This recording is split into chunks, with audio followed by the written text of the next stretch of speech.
Il est essayiste, philosophe, théoricien de la littérature. Il est surtout un pont entre l'esprit de l'Est et l'esprit de l'Ouest, puisqu'il est né en Bulgarie, mais qu'il est en France depuis maintenant très longtemps. C'est un de nos grands intellectuels. C'est la toute première fois qu'on le reçoit dans VIP. J'ai le grand bonheur d'accueillir cette semaine Tzvetan Todorov, qui est avec nous pour 52 minutes d'émission. Merci de nous rejoindre. Merci à vous. En deuxième partie d'émission, nous recevrons un dessinateur de BD qu'on connaît bien à KTO, Régis Parenteau de Noël, et vous verrez que sa bande dessinée sur les Malgré nous, pendant la Deuxième Guerre mondiale, va avoir des liens avec ce qu'on vient développer avec vous. Vous avez écrit de nombreux livres sur de nombreux sujets. J'avoue que ce dernier livre sur les Insoumis, qui s'appelle Insoumis d'ailleurs, chez Robert Laffont, et je trouve particulièrement précieux dans notre époque actuelle qui est assez perturbée. J'imagine qu'on dit ça à peu près à chaque fois, mais vous nous présentez 8 figures de l'insoumission qui, je trouve, ont des choses à nous apprendre. Comment vous avez fait pour déterminer 8 figures de l'insoumission? Il y en a tellement plus. Pourquoi avez-vous choisi ces 8-là qu'on va citer, bien sûr? Oui, eh bien, c'est un peu le hasard. C'est le fait d'avoir été confronté à ces destins pendant longtemps, pour une raison ou une autre, et aussi un souci de diversité. Je ne voulais pas qu'il ne soit lié qu'à la période de la Deuxième Guerre mondiale ou qu'à la dictature communiste en Russie. Donc, il y a un peu de tout, des personnages très variés. Mais petit à petit, c'est devenu assez utile, assez nécessaire. Ils s'appuyaient les uns les autres. Ils fonctionnent en miroir dans votre livre, oui, ils les uns des illustraient autres. des attitudes complémentaires, Alors là, différentes. on a bien teasé, on va quand même dire de qui on parle. Etty Hillesum, Germaine Tillon, grande figure de la résistance. Après, on part du côté de la Russie, Boris Pasternak, Solzhenitsyn. On revient avec, je vais vous laisser peut-être dire les autres personnages, on revient avec d'autres personnages Ensuite, il plus y a l'Afrique du Sud et Mandela et les États-Unis avec la discrimination raciale et Malcolm X. Bien sûr. Et puis deux personnages moins célèbres, moins extraordinaires, et plus proches de nous aussi dans le temps. mais plus proches de nous, à la fois dans le temps et dans leur caractère un peu plus ordinaire, un peu plus humble, en fait, qui sont David Shulman, qui est un citoyen israélien qui milite pour les droits des Palestiniens, et Edward Snowden, lui, il est mieux connu, qui a dénoncé le système de surveillance dans son pays d'origine, les États-Unis. C'est pas anodin que quelqu'un qui vienne de la Bulgarie fasse ce livre-là. On comprend comment ces personnages-là, quand on s'intéresse un peu à votre histoire personnelle, on peut être des compagnons de route, et peut-être qu'on l'expliquera tout au long de l'émission. Moi, j'ai été assez touchée que vous commenciez par Etty Hillesum, qui est un personnage féminin déjà. Premier personnage que vous nous proposez, et même les deux premiers sont des personnages féminins qui incarnent un courage assez incroyable. Et je trouvais assez fin de mettre Etty Hillesum en première parce que j'ai trouvé tout au long du livre des correspondances entre elle et tous les autres personnages sur différents niveaux. Pourquoi Etty Hillesum vous a particulièrement, donc elle est morte en camp de concentration, hollandaise, juive hollandaise, déportée, mais entre ce que je dis et ce que vous allez nous dire, il y a toute une vie bien sûr. Qu'est-ce qui vous a interpellé dans ce personnage précisément ? Etty Hillesum est un personnage assez extraordinaire. Elle n'a consacré que 2 courtes années de sa vie à l'insoumission, si on peut parler ainsi, comme je les appelle de cette manière, qui sont les années autour de 41 à 43, parce que c'est une juive néerlandaise qui, dans un premier temps, s'occupera d'autres juifs enfermés et envoyés au camp. Et dans un deuxième temps, elle y sera envoyée elle-même. Elle pensait échapper à ce destin-là en se faisant embaucher dans un camp de transition qui emmenait brève période pendant laquelle elle a cru pouvoir échapper, mais une fois qu'elle a compris que ce n'était pas le cas, elle l'a accepté volontiers. J'ai mis Etty Hillesum en tête, à la fois parce que sa vie s'interrompt en 1943, donc elle est relativement ancienne, mais aussi parce que son attitude est assez extrême. Je ne sais pas si ça vous frappe, mais moi, oui. Etty Hillesum est une personnalité qui considère que la vie est magnifique, quelles que soient les circonstances. Qu'on peut trouver sa joie, même derrière les barreaux, même dans derrière un les camp. barbelés, même dans les camps, même face à la Gestapo, elle est bénie du ciel par une sorte d'attitude d'acceptation globale et radicale de la vie. Attitude qui n'était pas forcément une prédisposition, elle l'a quand même travaillé, ça, de Elle l'a rechercher. travaillé, C'est quelqu'un qui a oui. fait énormément d'introspection avant d'aller s'occuper des autres. Hein. Voilà, oui. Mm. Elle a travaillé, enfin, il y a diverses péripéties, mais en gros, elle a réussi à faire cela, à faire un travail sur elle-même, personnel. L'idée de fond, c'est que l'intériorité n'est pas menacée par les circonstances extérieures.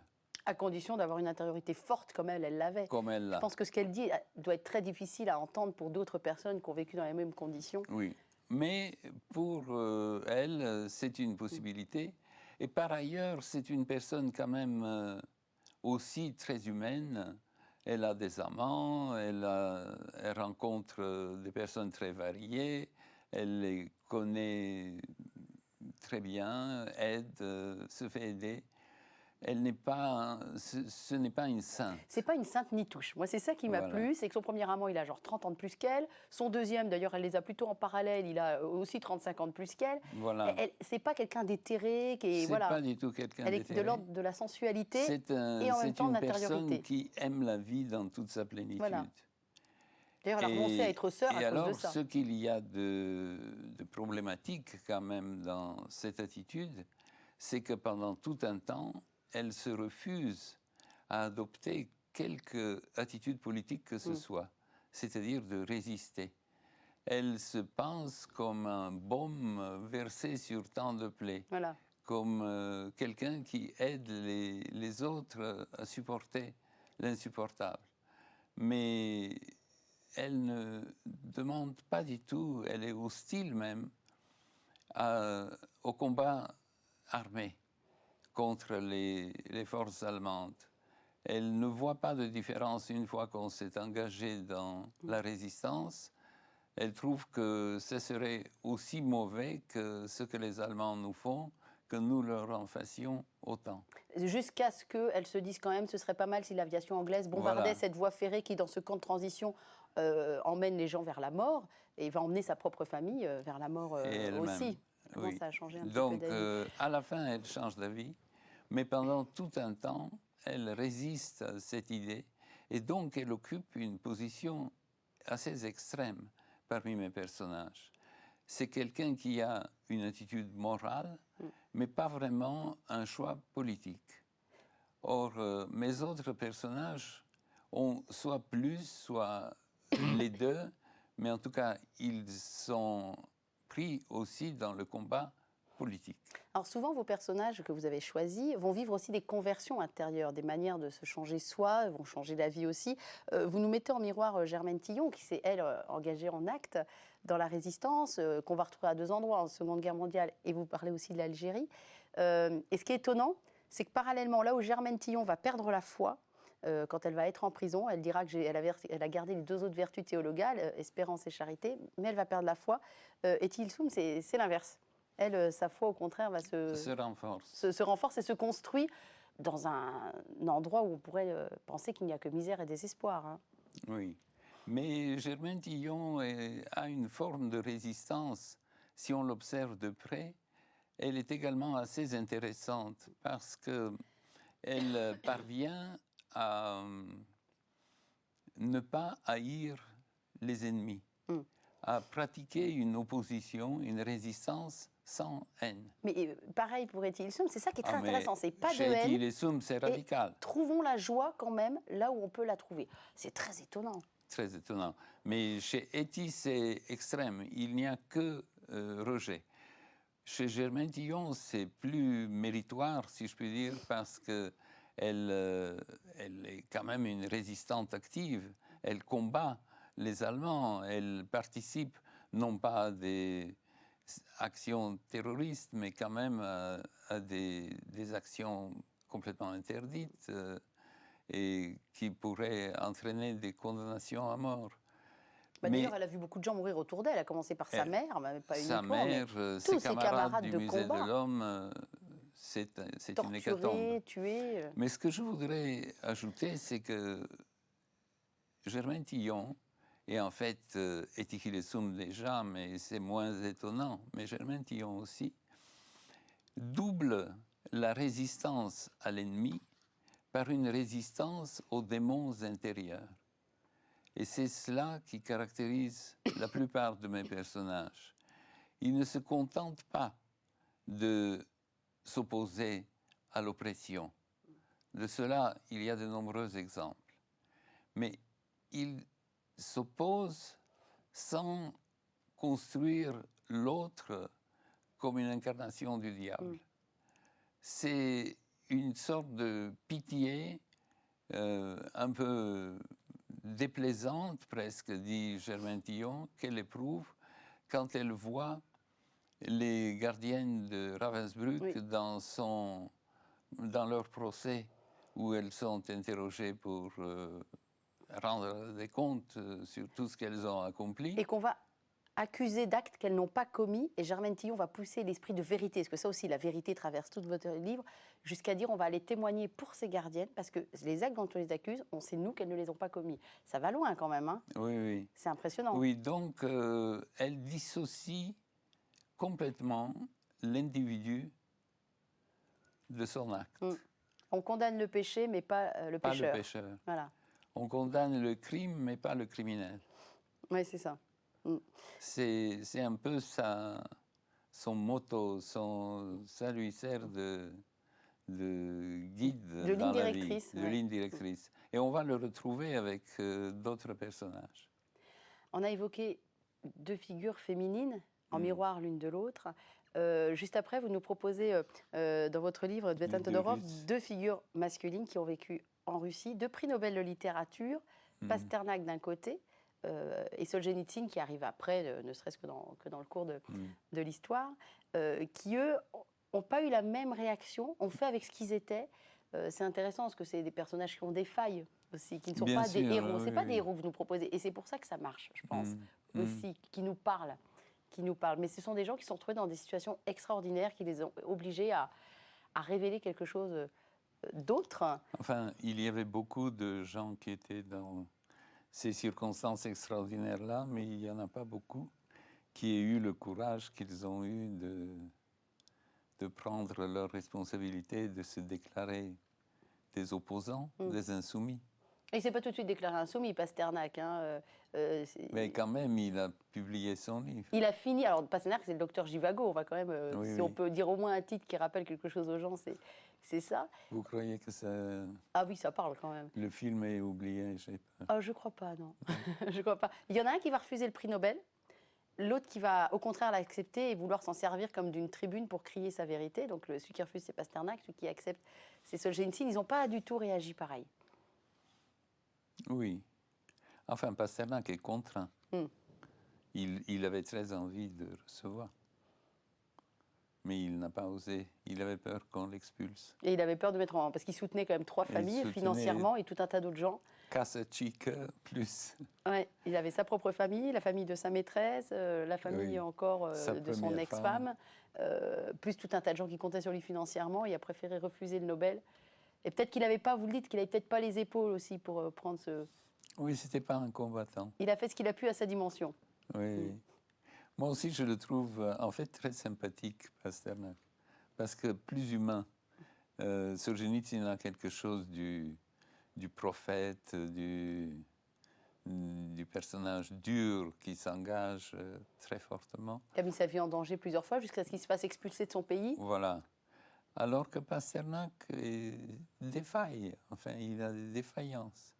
Mais il finit par publier son roman, qui est une première brèche quand même dans... Alors, il l'a fait publier via l'Italie, hein, à l'étranger. Il n'a pas pu le faire publier... en Russie, non. Non, c'était impossible. Mais Solzhenitsyn non plus, il a publié en Allemagne, en France. C'est intéressant parce que ces gens-là vivaient sous le joug communiste que vous avez connu vous aussi. Et vous dites dans votre propos, vous avez un avant-propos qui s'appelle « Motivation ». Pourquoi j'écris ce livre sur les insoumis et pourquoi je vous propose à vous, lecteurs, 8 insoumis. Voilà, 8 insoumis, pardon. Et vous dites Je n'ai pas oublié l'expérience de vie sous un régime totalitaire. J'ai même le sentiment croissant qu'elle a joué, et joue encore, un rôle essentiel dans la construction de mon identité actuelle, que c'est elle qui explique bon nombre de mes choix et de mes goûts. Effectivement, c'est comme ça que je me vois quand j'essaie de me voir de l'extérieur. Je pense que mes réactions restent beaucoup celles de quelqu'un qui a vécu dans un pays totalitaire. Les 20 premières années de sa vie, hein, à la louche. Oui, Ouais. c'est ça, oui. Quand même, 24 ans. Donc, j'étais déjà un jeune adulte quand je suis parti. Et ça vous marque parce que ce sont les années formatrices. Et qu'est-ce qui, quand vous vous retournez sur cette période-là, ces 24 premières années de votre vie, à quel moment le petit garçon que vous étiez a compris que vous étiez dans un système qui, enfin, où il y avait un problème, quoi, où il y avait quelque chose d'autre qui pouvait exister ailleurs, qui s'appelle ne serait-ce que la liberté? Oui. Enfin, je le raconte un peu dans le livre. Mm. Je pense que la page a été définitivement tournée pour moi en 1956 avec ce qu'on appelle les événements de Hongrie, qui était un soulèvement en Hongrie et l'Union soviétique a envoyé ses chars pour mater cette prise de position. C'était un bain de sang.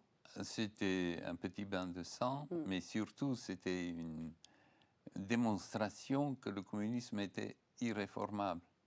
Parce que juste avant, 6 mois avant, on avait assisté au fameux discours de Khrouchtchev. Khrouchtchev était le nouveau secrétaire général du parti, chef de l'État, qui avait dit que loin d'être le petit père du peuple, l'homme le plus sage sur la planète, c'était le plus grand criminel que la Terre avait jamais porté. Staline qui cristallisait tellement d'admiration de vous, mais pas C'était que de vous, vraiment, de tout l'Empire. pour nous, c'était une sorte de tremblement de terre. Ouais, et encore, il ne disait pas tout. Hein. Khrouchtchev Il n'a pas disait tout dit, pas mais il a tout, déjà révélé oui. beaucoup des crimes. Et un monde Mais s'effondrait. il en a énuméré un certain nombre, donc on était bouleversés, en tout cas des gens comme moi qui n'étaient pas spécialement informés. Et 6 mois après, c'est ce même homme Et qui ce même homme envoie les tanks. envoie les tanks Donc c'est là écraser la répression. qu'on a compris que le communisme n'est pas soluble dans la démocratie. Vous vous souvenez de vos premières impressions quand vous êtes arrivé en France jeune Oui. homme déjà fait, hein, à 24 ans, quand Oui, même, avec oui, une oui, conscience je me politique. souviens, Avec, mais c'était très peu politique. Mm. C'était des réactions d'un petit étranger qui venait, comprenait pas bien. qui d'un seul coup avait le droit de parler sans être surveillé. Oui, oui, mais en fait, j'avais une attitude un peu de défense qui consistait à ne plus m'intéresser du tout à la politique. Et l'intérêt pour les choix politiques, pour les idées politiques, ne m'est venu que bien plus tard. Une fois que j'ai été naturalisé, une fois que j'ai eu des enfants, bref, j'ai été intégré dans la société française. Alors là, j'ai commencé à avoir des idées. Et puis, il y a eu la chute du mur. Et alors, depuis la chute du mur, je me suis beaucoup occupé de l'opposition entre ces deux types de régimes. Quel regard vous portez sur cette France que vous avez adoptée, qui vous a adopté, dans laquelle vous avez fondé une famille, dans laquelle vous êtes enraciné aujourd'hui? Vous portez quel regard sur notre société actuelle? La question est un peu large, je vais vous laisser Oui. y répondre comme vous voulez. Bien, je vous dirais que la France est tellement devenue mon pays que je n'en ai pas une vision du dehors. Mm. Parce que quand on a une vision du dehors, on peut dire les Français sont comme ceci, la France est comme cela. C'est un schéma auquel on recourt parce qu'on connaît peu de choses. Et moi, maintenant, je ne sais plus comment est la France. Je trouve que De Gaulle est français, Hollande est français, Marine Le Pen est française. Tout ça fait partie de l'image de la France, composite, par exemple sur le plan politique, mais aussi sur d'autres plans, littéraires ou philosophiques ou autres. Mais est-ce que la France est un pays où vous arrivez à faire émerger des figures de l'insoumission, puisque c'est le thème Hmm. de votre livre? Eh bien, il y a Germain Tillon, Ah oui, non, mais Germaine Tillon, mais elle est décédée. Je parle oui, de gens encore contemporains, actuels. Est-ce que vous arrivez à faire il émerger pourrait des y en avoir, figures? mais je n'en connais pas Ah oui, c'est de dramatique ce que vous dites personnages là. assez, sortant de l'ordinaire, un peu à la manière de Snowden, par Mm. exemple. Edward Snowden vous a vraiment beaucoup impressionné. Ben, il a mis en danger sa vie Mm. complètement et il l'a fait de façon sans du tout chercher à se mettre en avant ou à tirer un avantage personnel. Il a juste remis les informations à un pool de journalistes compétents qui pouvaient choisir ce qui mérite d'être publié et ce qui ne doit pas être publié. Donc, il s'est déchargé de toute responsabilité de ce point de vue, mais il voulait combattre cette transformation de la société américaine, et on pourrait dire la société française aussi, en société de surveillance.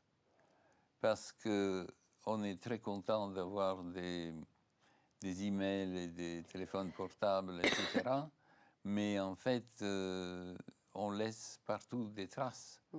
On est comme une petite bête qui laisse les traces qu'elle Et on peut être rejette. pisté. Et on peut nous pister de partout. Et c'est tout à fait inquiétant. On n'est pas dans le même genre de bonhomme. Là, on a un bonhomme qui s'érige face à un système. Quelques pages avant, on a Nelson Mandela, dont on connaît tous à peu près le parcours plus ou moins bien, mais on sait tous qu'il est resté, je crois que c'est 27 ans, 6 mois, 6 jours en prison. Il y a un peu de type de héros dans votre livre. Il y a ceux qui ont fait de la prison et ceux qui n'en ont pas fait, et ça change les choses. Je dirais pas vraiment ça, mais parce que, par exemple, Solzhenitsyn a été au camp, Pasternak non, mais ce n'est peut-être pas ce qui les distingue fondamentalement. Mais Mandela est probablement le personnage qui incarne le mieux cette figure à la recherche de laquelle je suis parti dans ce livre. C'est-à-dire de quelqu'un qui parvient d'agir dans le monde public, sur le plan politique, non pas en posant des bombes ou en faisant des attentats, mais en s'imposant par sa vertu morale. Et je trouve ça tout à fait extraordinaire, son exemple. Il faut insister là-dessus. Mandela n'est pas juste quelqu'un qui combattait l'apartheid, il y en avait beaucoup d'autres. C'est quelqu'un qui le combattait sans vouloir condamner les individus qu'il incarne. Et de ce fait, les Blancs, les Afrikaners, lui ont fait confiance. Oui, ils l'ont libéré et il a travaillé avec eux derrière. Il fallait quand même avoir le courage et la force de faire quelque chose. Ils l'ont libéré et en fait, ils lui ont présenté le pouvoir sur un plateau d'argent. Parce qu'à partir du moment où il y avait des élections générales, c'était une évidence que le candidat de l'ANC allait gagner les élections. Donc, ils savaient qu'ils allaient perdre ces élections et ils ont accepté de les conduire parce qu'ils ont fait confiance à Mandela. C'est sûr que c'est un personnage qui a une énorme cohérence aussi entre ce qu'il professe et ce qu'il est intérieurement. Une vraie homogénéité, une vraie unité. C'est une figure planétaire, Mandela, celle sur laquelle tout le monde va se mettre d'accord. C'est donc pour ça que vous l'avez mis au cœur de votre livre. C'est vraiment le personnage du milieu du livre. C'est au milieu et c'est celui qui réussit le mieux cette interaction entre morale et politique. Mais il n'est pas juste un combattant. C'est un combattant un peu repenti qui a subi une conversion. C'est en prison qu'il subit cette conversion, pendant qu'il est à Robben Island. Au bout de 10 ans d'emprisonnement, il s'aperçoit que les gardiens, parfois, incarnent des attitudes parfaitement humaines à son égard et à l'égard des autres prisonniers. Et il décide qu'il faut partir de ce fait et le prendre comme modèle de la transformation de la société sud-africaine. Que si on affirme cette possibilité-là, si on y croit, eh bien, le monde va changer. Et donc, le monde change. Et Mandela n'a pas d'autre projet. Il n'a pas le projet d'introduire l'égalité économique ou d'autres, comme on le lui a parfois reproché un peu en disant « mais il a fait ceci mais n'a pas fait cela ». Non, il voulait éliminer la possibilité de guerre civile entre ceux qui avaient souffert, la majorité noire, et ceux qui avaient infligé la souffrance, la minorité blanche. On nous présente, et vous nous présentez, Tzvetan Todorov, des personnages avec une vraie force d'âme. On va parler d'un autre personnage. Je vais demander à Régis Parenteau de Noël de bien vouloir venir nous rejoindre. Il est donc illustrateur de bande dessinée. Moi, j'ai déjà eu la joie de le recevoir il y a 2 ans pour une bande dessinée sur Catlino, que je vais vous montrer. Tiens, Catlino, le voilà. Vous voulez une bande dessinée sur Catlino? Tenez. On peut lui offrir. Installez-vous, Régis. Je prends vos planches. Avec grand plaisir. Mais ce n'est pas de Catlino dont on va parler. Elle vient d'être rééditée à 5000 exemplaires. Bravo. Il y a 2 ans. Voilà, ça veut dire que c'est un succès, donc bravo. Là, on est là pour parler d'une bande dessinée qui s'appelle Air Doctor, la peste et le choléra. Ça, c'est très parlant quand on doit choisir entre la peste et le choléra. C'est un personnage de fiction qui parle de tous ces malgré nous à qui on a forcé de choisir un camp qui n'était pas forcément le leur au départ. Alors avant qu'on vienne à cette bande dessinée, je pense que vous avez dû bouillir pendant les 30 minutes à vouloir discuter avec Tzvetan Todorov, parce qu'il y a des liens totalement évidents entre cette BD et ce que vous avez pu entendre. Mais qu'est-ce qui vous a parlé, vous, dans ce que vous avez entendu, Régis? Alors d'abord, j'ai pensé effectivement au lien avec notre bande dessinée par rapport au régime totalitaire et au fait que, quelle que soit la pensée qu'on vous impose, il peut très bien y avoir de la joie chez chaque individu, enfin au sein d'une famille, au sein des amis, l'amitié. Même le pire des régimes totalitaires ne peut pas emprisonner l'esprit. Et d'ailleurs, les personnages dont vous parlez, Mandela, tous ces personnages-là, je crois qu'avaient une force, un charisme, on dit souvent, un esprit justement qui fait tomber les barreaux. C'est Germaine Tillon qui serait le personnage le plus proche des vôtres. Par rapport à l'époque, oui, bien sûr, oui. Puisqu'elle était prise dans ce... Quand vous parliez de ça, en même temps, je pensais aussi comme personnage à Gandhi, dans son domaine aussi, la libération par rapport à l'Empire britannique. Je l'évoque ici et là, mais ce n'est pas un de mes personnages. Oui, vous l'évoquez comme ça en transversal.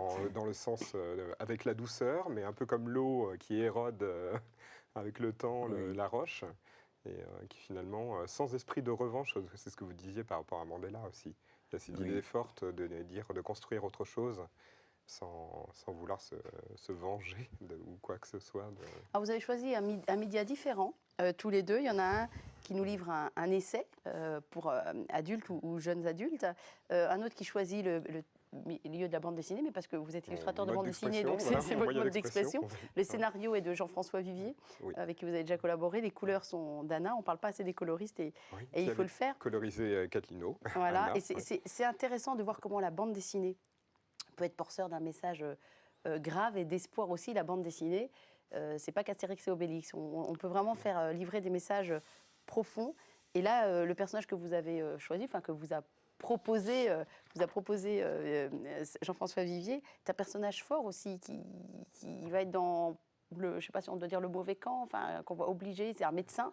Voilà, c'est ce qu'on disait tout à l'heure, on est dans le sujet des malgré nous, même si c'est un petit peu après les malgré nous. Là, on se situe entre 1940 et 1942. Et donc, il s'agit en fait, on suit une famille. Donc d'abord, ce médecin Martin Wiesenthal, qui est un médecin alsacien, strasbourgeois exactement, marié à une femme qui est juive, et donc sa fille également. Et suite à l'annexion de l'Alsace, elle se voit obligée de quitter, c'est pas tenable, voilà, elles sont obligées de quitter l'Alsace, de partir pour Paris, même si c'est pas encore forcément l'idéal, mais au moins on n'est pas dans l'annexion, voilà, on s'éloigne un peu. Donc il y a la séparation de cette famille, et lui va être l'objet d'un chantage par rapport, il va devoir sauver un officier SS. Et le fait qu'il ne l'ait pas sauvé à temps, bon, bah, ça c'est. Ça va faire qu'il va C'est être un médecin, enrôlé, il ne fait pas de miracle forcément. il va être enrôlé de faire force qu'on dans ne va l'armée pas lui allemande laisser le choix, voilà, sur sur le le front front. de l'Est. sur le Voilà. front de l'Est. Voilà. Donc c'est une question de, bah, avec le chantage de la vie, c'est la vie de votre famille. Ou, voilà, donc il part là-bas. Et- Bon, donc on ne sait pas trop, effectivement, peut-être dans les premiers temps, ce qu'il pense par rapport. Bon, évidemment, c'est un déchirement d'être séparé de sa famille. Ça, c'est voilà, quand il va sur le front de l'Est, mais très vite, avec les exactions qu'il va pouvoir contre les partisans. Bon, bah, il va se rendre compte du vrai visage. Bon, il est dans les Waffen-SS en même temps. Hein, c'était pas des enfants de cœur. Mais il est Donc, pris dans le tourbillon voilà. de l'histoire. Et ce qui est intéressant, je trouve que c'est avec ce personnage-là qui est fictif, ou vos personnages qui sont vraiment réels, que vous nous proposez à la réflexion, c'est que pris dans le tourbillon de l'histoire, des fois, il faut prendre des décisions très, très vite. Il y a des décisions radicales qui vont orienter toute votre vie. Et Donc parfois la vie de vos proches, voilà, qui, enfin, Germaine dépend, Tillon, c'était ça, la vie de ses proches, c'était une dépendait de horreur. leurs Et décisions. Thiel Voilà. Soum aussi.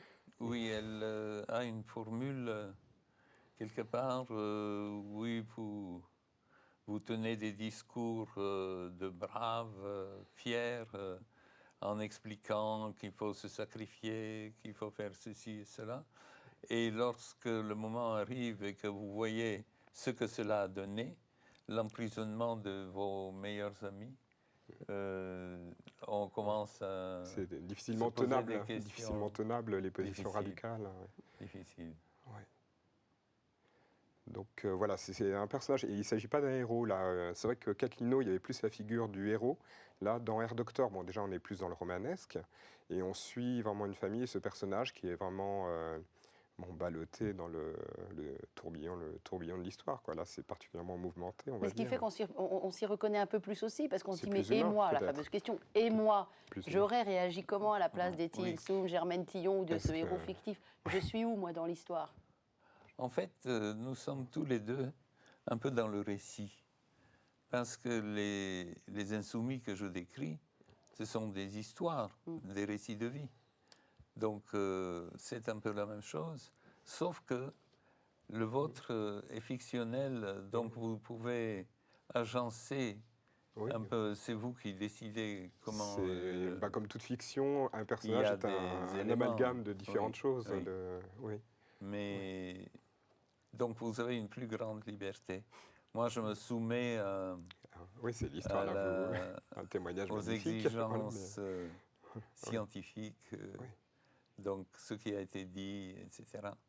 Mais c'est un peu la même chose. Et je vous disais tout à l'heure, pour moi, l'élément qui m'est particulièrement précieux dans votre livre, c'est que vous ayez pris comme personnage principal justement un malgré nous, ou l'équivalent, c'est-à-dire quelqu'un qui ne souhaite pas faire ce qu'il fait, mais n'a pas vraiment le choix de ne pas le faire. Non, oui, il est contraint. Et donc, il est dans cette zone grise dont Primo Levi nous avait beaucoup parlé. Un faux à une choix, certaine un faux époque. choix. Enfin, parfois, on est obligé de faire des choix qui n'en sont Oui. pas. Et comment on garde C'est- sa liberté intérieure malgré tout? Comment on essaie de la reconquérir? Et de rester humain aussi, c'est un peu le sujet de la BD aussi, de rester humain Oui. dans des circonstances qui le sont Inhumaine. qui poussent à ne pas le rester en tout cas. Rester On est- humain, c'était un des titres que je caressais dans Ouais. ma tête avant de choisir Insoumis. Ah oui? Parce que finalement, ces régimes totalitaires, Oui. finalement, ce qu'on voit, ce qui apparaît, ce qui est mis à jour, c'est la déshumanisation de l'homme. C'est l'obéissance aveugle à une idéologie, puis en face, donc des gens qui sont complètement choséifiés, voire animalisés, mais surtout pas traités en humain. Parce que plus on est proche des gens, en fait, plus ils ont un visage humain. Il faut surtout pas les... Alors, Régis, vous avez eu la gentillesse de nous amener des vraies planches de travail. Moi, je trouve ça toujours très émouvant de voir le travail des artistes. Je ne sais pas si on arrive bien à les voir, mais je voudrais un peu les montrer. Attendez, on va faire ça bien. On va faire ça bien, Voilà, est-ce qu'on voit bien? Et alors, et je vois une réplique, là, enfin une bulle, pardon, qui dit à un moment, le docteur dit « Je ne dois pas avoir d'humour de situation ». Et d'un seul coup, ça me ramène à Germaine Tillon, qui pensait qu'une manière de résister, c'était le rire de résistance aussi, ce fameux rire de résistance dont on a déjà entendu beaucoup parler. Elle disait « Il faut garder de l'humour, parce que ça nous permet de rester humain ». Elle était aussi sur ce créneau-là, hein, Germaine Tillon. Zlatan Todorov. Je pense que les dictatures ne supportent pas l'humour, ne supportent pas le rire. Oui. On veut étouffer le rire. Enfin, je pense que... Oui, bien sûr. Et c'est assez frappant, comme dans le tout premier tract qu'elle rédige, elle formule cette exigence. Elle est vraiment surprenante, non? On ne s'attend pas à que dans le tout premier texte qu'elle va écrire, elle va dire, et surtout, n'oublions pas qu'il faut pouvoir rire. Il ne faut pas tirer la gueule. C'est une façon de rester libre, quoi qu'il arrive. Ouais. Oui. Est-ce que vous avez été amené à rencontrer soit Edward Snowden, soit Germaine Tillon, enfin des gens, elle est décédée en 2008, je crois. C'est quelqu'un que vous avez pu rencontrer? J'ai bien connu. Que vous avez bien Tillon, connu, oui. d'accord. Oui. Je suis même devenu le président de l'association Germaine Tillon, qui est un groupe d'amis qui s'est occupé un peu de ses affaires dans les 10 dernières années de sa vie. Donc, on se réunissait chez elle et elle nous donnait quelques vagues instructions et nous, on les transformait en gestes concrets. Oui, donc vous êtes aussi dans un devoir de mémoire et pour l'histoire et par amitié aussi. Ah oui. Je pense que cette rencontre qui, d'une certaine façon, était due au hasard, m'a énormément marqué. Un peu comme j'ai été marqué par ma vie en Bulgarie sous le totalitarisme. Mais la rencontre de Germaine Tillon a été pour moi un élément décisif dans mon cheminement récent de ces années-ci. C'est intéressant ce que vous dites. Qu'est-ce qui, dans votre vie, Régis Parenteau-Noël, a été décisif pour que d'un seul coup vous mettiez, parce qu'on y passe du temps quand on fait une bande dessinée, on chemine aussi avec ces personnages-là, de même que vous avez cheminé, vous, avec les personnages que vous avez étudiés, ça vous habite le jour, la nuit, c'est un compagnonnage, on est imprégné. Qu'est-ce qui, dans votre vie d'avant, fait que d'un seul coup vous vous penchez sur des personnages tels que ceux-là? Et ne me dites pas uniquement qu'on vous les a proposés, je pense que c'est plus profond que ça. Oui, parce qu'il est vrai, bon, dans un premier temps.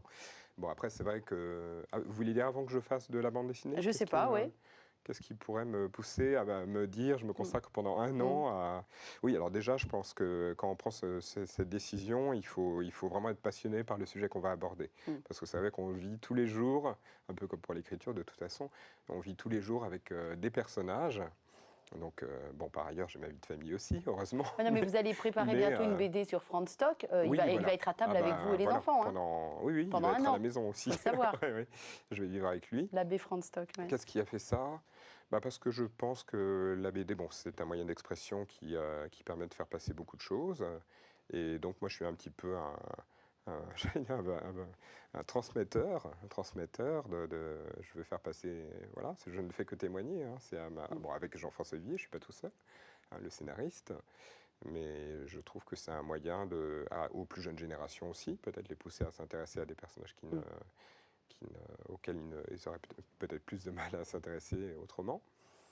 Et voilà, je trouve que c'est un formidable moyen, la bande dessinée. On va vous regarder d'ailleurs faire vos bandes dessinées, puisque on a quelques images de vous dans votre atelier. On aime bien rentrer dans l'atelier des écrivains, dans l'atelier de...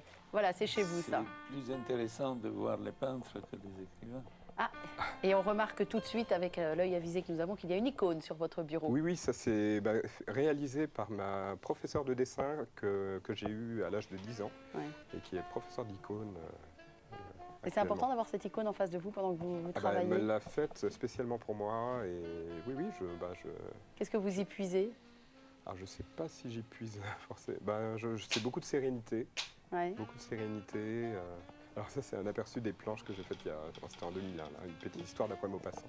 Et voilà mon bureau. C'est un petit espace. C'est un métier, vous faites tous les deux des métiers de silence et de solitaire. Hein. Alors silence, oui, parce que je dessine, mais par contre, on n'entend pas. J'écoute beaucoup la radio, ce qui ne s'entend pas forcément. Donc, il y a besoin d'une distance entre le sujet que vous dessinez et ce que vous entendez à la radio, qui n'a peut-être absolument rien à voir avec ce que vous êtes en train de faire, évidemment. Voilà, hein, je peux très bien écouter les émissions VIP. D'accord, voilà, faites-le. Voilà. Ou alors, de la musique. Alors après, ça peut, par exemple, il y a eu la musique de Glanzberg, la suite yiddish, vous devez connaître. Je trouve que ça, par rapport à l'Ukraine, ça m'a un peu plongé dans une certaine... parce qu'en fait, par sa musique, il décrivait la vie des shtetl dans les... Donc en Ukraine, ou en tout cas les pays de l'Est, ou en Pologne. C'est vrai que vous avez toujours une bande musicale par album, on Oui, va les dire musiques ça de comme ça, une film, musique qui vous m'aide accompagne. beaucoup, ça m'aide, oui, oui. D'accord. Et vous Ah faites oui. ça aussi? Non. Non? Vous êtes dans le silence complet, un travail solitaire? Silence complet si possible. Ouais. Parce que C'est très souvent différent, il y a l'écriture, des interférences. Ouais. Mais moi, j'ai besoin de me concentrer. Il y a une icône, vous, sur votre bureau? Il n'y a pas d'icône, mais il y a des icônes, enfin des images d'icônes qui traînent à la maison. C'est parce qu'il y a des icônes bulgares du Moyen Âge, parce qu'au Moyen Âge, la Bulgarie était très proche de la Byzance, et donc l'art byzantin de l'icône était en train d'éteindre sur le voisin du Nord, qui étaient les Bulgares, et il y a eu des vrais peintres originaux. Mais elles ont comment dire, un intérêt, entre guillemets, esthétique, ou vous y mettez plus que ça? Où il y a vraiment... c'est porteur pour vous d'un message religieux? Je crois que c'est essentiellement pour moi un message esthétique, oui. Si je dois chercher un message spirituel, je ne pense pas que je le trouverai dans l'orthodoxie chrétienne médiévale. Quel personnage spirituel vous parle particulièrement? Mais par exemple, Etikilesum me Oui, parle. bien sûr. Et en dehors d'Eti? Etikilesum est un peu bouddhiste par plusieurs côtés. Donc, il y a des choix de la religion bouddhiste que je trouve importants, intéressants. Mais il y en a aussi des thèmes chrétiens, parce que l'histoire chrétienne est très riche. Et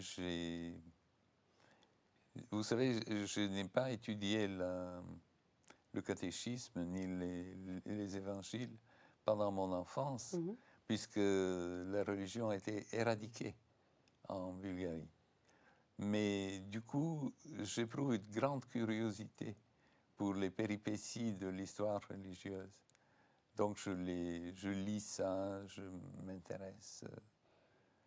Mon avant-dernier livre s'ouvrait sur une controverse célèbre entre Saint-Augustin et Pélage, un moine britannique, au 5e siècle après Jésus-Christ, qui est à la base, je pense, de nos conflits d'aujourd'hui. C'est vrai qu'intéressant avec les intellectuels, c'est que vous vous intéressez à beaucoup de choses, vous touchez aussi beaucoup de choses. Là, c'est vrai que ce sujet des insoumis que vous nous proposez tous les deux est un sujet assez transversal qui peut toucher toutes les générations, qui peut toucher toutes les confessions religieuses, qui peut toucher finalement beaucoup de monde. C'est pour ça que pour moi, c'est un livre de vie que vous avez écrit, Tzvetan Todorov, qu'il faut absolument lire, me semble-t-il. Enfin, ça, c'est mon avis. Universel. Oui, voilà, il y a quelque chose de très universel dans les personnages que vous nous proposez. Vous savez déjà, par exemple, quel est votre prochain thème de réflexion, d'écriture, de sujet d'étude, de recherche? J'ai quelques vagues projets dans ma tête, mais je n'ai pas du tout commencé, donc je ne peux pas. Il y en a un qui va s'imposer à vous à un moment donné. Et puis, il faut que je sois en bonne forme quand même. Je vais voir comment se passent les choses. Et alors, côté spiritualité pour vous, Régis, on va peut-être vous situer un petit peu pour les téléspectateurs qui n'ont pas vu l'émission d'il y a 2 ans. Oui, voilà, dire un petit peu quel sens et quelle place ça prend dans votre vie. Alors moi, bon, c'est très différent de Tzvetan. J'ai grandi dans un milieu catholique traditionnel, donc j'ai eu une éducation tout à fait catholique. Et donc le religieux, j'ai un peu baigné dedans, voilà, donc dans mes premières années. Voilà, et bon, après, à la vingtaine d'années, en travaillant, j'ai pris un peu de chant avec ça, mais comme beaucoup de gens, je pense... comme beaucoup de personnes. Après, on a envie vraiment de se situer puis de faire des vrais choix, plutôt que... de rejeter ou de rechoisir. Oui, voilà, que ce soit une démarche délibérée, plutôt que quelque chose de subi, ou voilà, parce que ça se faisait, ou parce que voilà. Voilà, donc, cheminement, je dirais que oui, comme tout le monde, je chemine, par mes lectures, par beaucoup de questionnements, par les événements familiaux qui ont pu arriver aussi, comme vous avez pu voir au début de l'album, la dédicace, voilà, on se pose Attendez, beaucoup de je questions. relis la dédicace. Ah oui, non, vous n'avez pas vu le... Oui. Voilà. Ah, c'est vous, oui, qui avez perdu votre Oui, frère voilà. l'année dernière, Thierry. Donc oui. beaucoup de questions se posent, que lui-même se posait aussi, et donc on s'interroge ensemble. Voilà, mais on sent quel est le sens à mettre à la souffrance, ou de mettre du sens sur les choses, c'est parfois difficile. Souvent, dans ces cas-là, quand on perd un frère, un parent, soit on est renforcé dans sa religion, souvent on voit des gens qui sont comme ça, soit au contraire, il y a un rejet total en disant ça servait donc à ça, ça ne donc à rien. Ça a décuplé les questionnements, je dirais plutôt, donc une curiosité, beaucoup de questionnements. Oui, de toute façon, je continue par mes lectures et par voilà, donc je pense, et les rencontres. Ça me nourrit, Je vais vous poser la même question que j'ai posée à Tzvetan. Est-ce que vous, il y a un personnage qui vous marque particulièrement, alors peut-être vivant ou déjà décédé, je ne sais pas si on parle d'un saint ou si on parle d'un personnage plus laïque, il y a quelqu'un qui vous marque particulièrement? Alors, par rapport à une émission justement où vous aviez deux invités sur le thème du Liban, Khalil Gibran, il parlait de Khalil Gibran, et c'est vrai que quand même son livre Le Prophète, je crois que ça peut parler à n'importe qui, au-delà des croyances, des différentes religions, des confessions, je dis. Et donc pour son universalité, j'y suis sensible. Voilà, comme un livre de vie aussi, un livre auquel on revient et auquel on se nourrit. Voilà, oui, et puis qui n'est pas exemple de sensualité aussi, d'amour de la vie. Enfin, donc il n'y a rien d'austère dans ses écrits. Donc oui, je pense qu'on peut y puiser à n'importe quel moment. C'est intéressant ce que vous dites. Tzvetan Todorov, vous avez un livre que vous offrez souvent ou qui vous sert de livre de chevet ou un livre ressource comme ça auquel vous revenez souvent, qui vous nourrit? Et ne me parlez pas des écrits d'Étienne Soum parce qu'on en a déjà beaucoup parlé. Hein. Autre chose, proposez-nous autre chose. Il y a des livres que j'offre, mais ils changent avec le temps. Ouais. Je ne pense pas que ce soit... En ce moment, vous offrez quoi, par exemple? En ce moment, j'ai offert, le dernier livre que j'ai offert, était celui d'un auteur espagnol qui était en France cette semaine, qui a écrit un livre que je trouve fascinant, intitulé L'imposteur, sur un homme qui prétend avoir été en camp de concentration. Je cherche le nom de l'auteur parce que j'ai vu beaucoup d'articles sur ce livre-là. Ouais. Oui. Et qui était un héros de l'Espagne, et l'Espagne découvre que c'est un imposteur total. Il était le président de toutes les associations, jusqu'à ce qu'un historien montre qu'il n'en était rien. Il avait en fait un peu d'STO, si vous voulez, il était allé comme volontaire. Service du travail obligatoire. Voilà, en Allemagne, il n'y avait rien d'héroïque. Mais le livre de Cercas, il s'appelle Cercas, l'auteur, est plus intéressant que la simple dénonciation de ce tricheur, de cet imposteur. Ça consiste plutôt à se demander, est-ce que nous tous n'inventons pas rétrospectivement nos vies? Enfin, lui, il l'a fait quand même à une certaine échelle. Oui, à une échelle. Vous pensez que vous avez réinventé votre vie? Vous l'avez un peu, je sais pas, soit légendé, soit... Mais en même temps, ça reflète une attitude bien plus générale. Comme le dit Cercas, avec la chute de Franco, enfin la mort de Franco et le remplacement du régime franquiste par une démocratie moderne, toute la population espagnole s'est reconnue dans ce changement. Et tout le monde a dit, mais oui, moi j'étais un résistant silencieux, je ne me manifestais pas, mais je n'en pensais pas moins. Donc il y avait cette même construction. Et je trouve ça vraiment intéressant de voir comment nous inventons et construisons. On peut reconstruire sa vie. Notre passé. Vous trouvez qu'aujourd'hui on a encore de la mémoire et qu'on fait encore de la place pour cette mémoire aujourd'hui?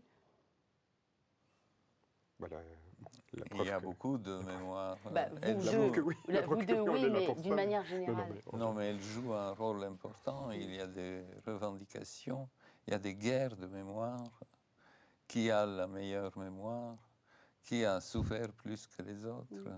Oui, là, on est peut-être dans les commémorations, c'est ça. Il faut peut-être pas confondre commémoration et... Oui, et travail de mémoire. Mais quand même, il y a eu beaucoup d'exigences de ce genre aussi. Donc, il y a une revendication de la mémoire qui est bien présente dans notre vie. François Hollande, en introduisant 4 personnages au Panthéon au printemps dernier, a tout fait pour qu'ils apparaissent comme ses parrains, comme ceux qui auraient voté pour lui. Oui, on s'approprie l'héritage, comme on s'approprie beaucoup de Gaulle, quel que soit d'ailleurs le parti. On s'arroge un petit peu cette mémoire-là, on la détourne finalement. Oui. Et la mémoire n'a pas que du bon. La mémoire peut être aussi manipulée, utilisée pour réinterpréter les événements. Donc, il faut être un peu prudent. Il nous reste Régis Parenteau de Noël et Stéphane Todorov une minute. Je voudrais quand même vous poser une question qui me brûle les lèvres depuis tout à l'heure. Est-ce que vous êtes des insoumis tous les deux? Allez, Régis en premier. Vous êtes un insoumis, Régis? Pour faire de la BD, il faut être un insoumis. Essayez d'en vivre. C'est pas très conventionnel. Essayez d'en vivre. Voilà, bon, insoumis, je sais que je ne descends pas forcément dans la rue pour... mais bon, voilà, je serais plutôt à l'image de celui qui dit j'ai la liberté, je suis dans ma cellule de prison, mais j'ai la liberté de taper sur ma gamelle. Bon, voilà, donc... C'est intéressant. Voilà, sa petite liberté, défendre sa liberté de parole. Stéphane Todorov, vous êtes un insoumis? Eh bien, je ne crois pas. Je crois que je n'ai pas eu l'occasion de jouer ce rôle pleinement. Et cela me paraît significatif que finalement, non. Mais je suis quelqu'un qui réfléchit à ce thème, qui en parle, qui l'ouvre à la réflexion. En tout cas, c'est mon envie, mon espoir. En tout cas, merci beaucoup parce que, comme je vous le disais, moi je trouve qu'il faut lire Insoumis. C'est chez Robert Laffont, c'est le dernier Todorov. Il faut foncer dessus parce qu'on découvre 8 belles figures qui nous renvoient sacrément à nous-mêmes et nous interrogent beaucoup sur notre propre insoumission. Donc merci pour cette très belle réflexion que je vous propose de continuer en lecture. Merci à Régis Parenteau de Noël. Merci donc, avec ce Air Doctor, la peste et le choléra, vous confiez ça à vos enfants à partir du collège, hein, pas avant quand même. 10 ans, on va dire, voilà, c'est un thème quand même assez dur. Assez dur. Voilà, donc il s'agit d'un diptyque, je précise, voilà, c'est le tome 1. Et c'est très bien fichu parce qu'on arrive à la dernière page en disant c'est pas vrai, ils vont pas me laisser à cet endroit-là. Alors, voilà. Donc j'attends déjà le tome 2 avec impatience. Oui, on y travaillera. Bon, il y a, dans l'immédiat, c'est Franz Stock, toujours chez Artege, mais le projet du moment. Merci beaucoup à tous les deux et on va travailler notre insoumission suite à cette émission. Merci.